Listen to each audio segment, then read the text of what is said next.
Oi gente, a gente está aqui na Faculdade de Psicologia da Universidade de São Paulo para conversar sobre um assunto muito interessante, que é comunicação. Você já se perguntou sobre o porquê da nossa complexidade linguística ser tão grande? O que será que aconteceu durante a evolução humana que permitiu que essa linguagem não só permanecesse, mas se tornasse tão complexa em comparação aos outros animais? É óbvio que a gente não tem as respostas para essas perguntas, mas nesse vídeo a gente vai trazer algumas coisinhas para a gente poder discutir mais sobre isso. Os humanos são animais sociais. Isso quer dizer que as interações sociais elas influenciam muito no nosso desenvolvimento cognitivo e também no desenvolvimento das mais diversas áreas da nossa vida. E isso não foi diferente para o desenvolvimento da linguagem. Muitas hipóteses postulam que, com o aumento da complexidade dos grupos sociais ao longo da evolução humana, refletiu muito na necessidade de melhor entender o outro. O que isso quer dizer? Conforme as sociedades humanas foram se tornando mais complexas, com maior número de pessoas, surge uma pressão seletiva de você conseguir inferir melhor o que o outro quer dizer. Ou seja, surge não só a necessidade de entender melhor o outro, mas também de conseguir se comunicar a partir do que o outro está querendo ou está esperando. Então, a partir desse ponto, desse aumento de complexidade e etc., surge um aspecto da cognição social muito importante dos humanos, que se chama Ostensive Inferential Communication. O que é isso? Então, isso é a leitura do subjetivo a partir das suas próprias concepções. E isso é um aspecto muito particular dos humanos. E é isso que torna a nossa linguagem tão complexa. E a partir dessa capacidade de inferir o que o outro quer dizer, é que a gente consegue ter uma linguagem muito rica em símbolos e que esses símbolos contêm mais de um significado. E esse é um outro aspecto muito interessante da linguagem humana, que é a ambiguidade. A ambiguidade nada mais é do que um artefato de quando você tira a linguagem de contexto.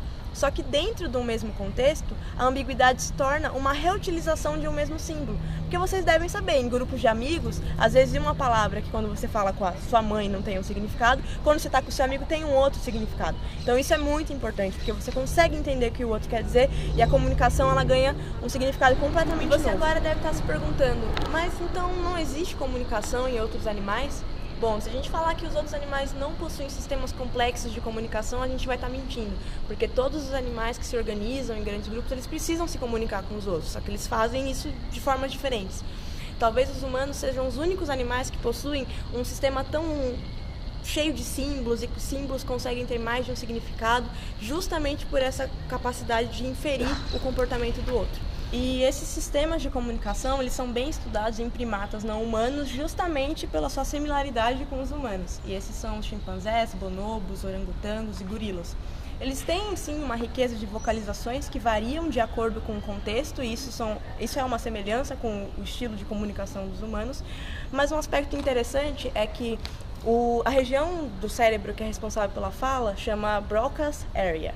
E essa área ela está ausente nesses primatas não humanos. Então isso é uma evidência de que talvez por que esses outros animais, apesar de sua semelhança com os humanos, não conseguiram chegar nessa complexidade que a gente conhece, que a gente acha que é o mais top de linguagem. Mas isso não tira a complexidade dos outros tipos de comunicação.